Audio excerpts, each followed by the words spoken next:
Hi everyone! Welcome back to another episode of Roll for Initiative Side Quest. Today we're going to be talking about bones. Dragon bones? No.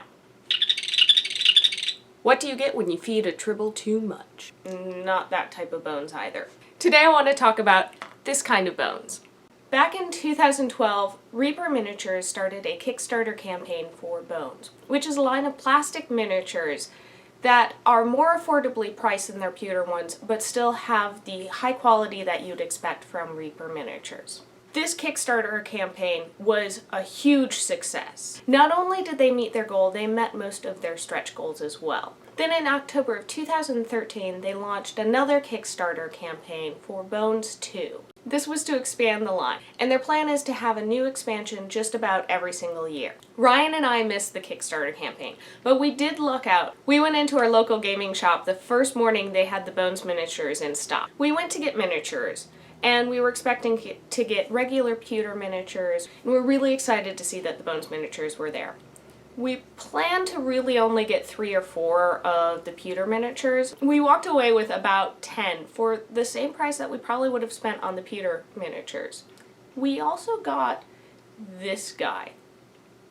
That afternoon we got home, we took them out of the boxes and started painting. One of the great things about the Bones miniatures is they're ready to paint right out of the box. I agree with this, but I also noticed that some of the miniatures, the paint, especially if it was a more watered down paint, didn't really want to stick at first. It kind of kept beating up. So I took the next miniature I was going to paint, washed it with a little bit of soap, rinsed it really well, let it air dry, and I didn't find any problem with that. Now, probably there was just a little bit of the residue that they used to release the plastic from the molds left over.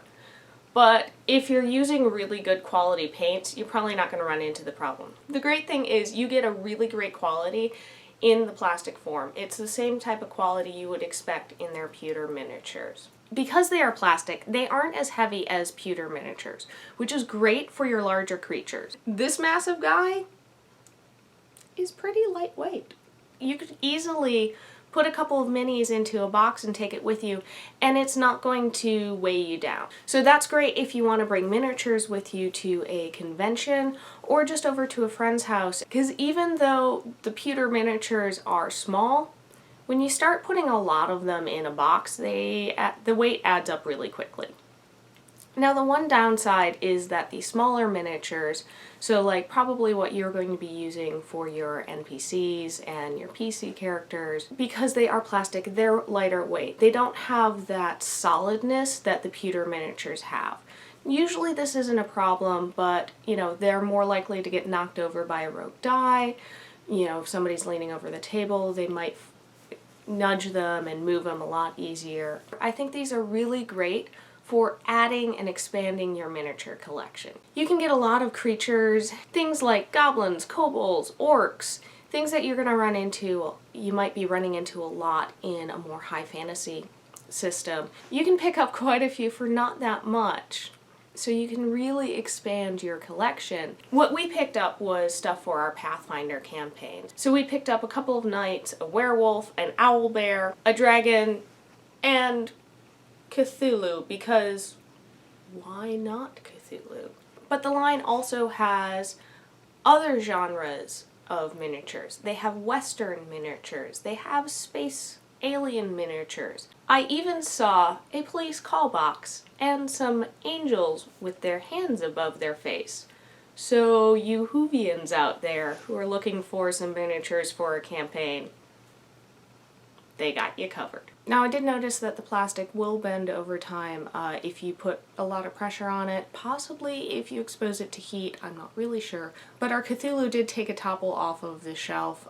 We didn't have them quite glued in at the right angle, and because of the weight, it actually bent the feet just enough that he just kind of leaned forward and went whee!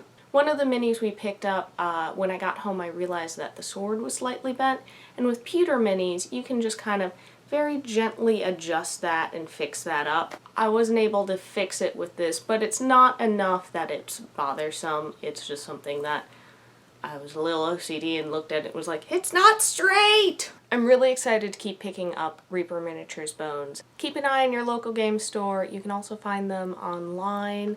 If you can find them in your local game store, I would suggest doing that and supporting your local small business near you. Thanks for watching, and if you enjoyed the video, don't forget to like and subscribe for more episodes of Roll for Initiative.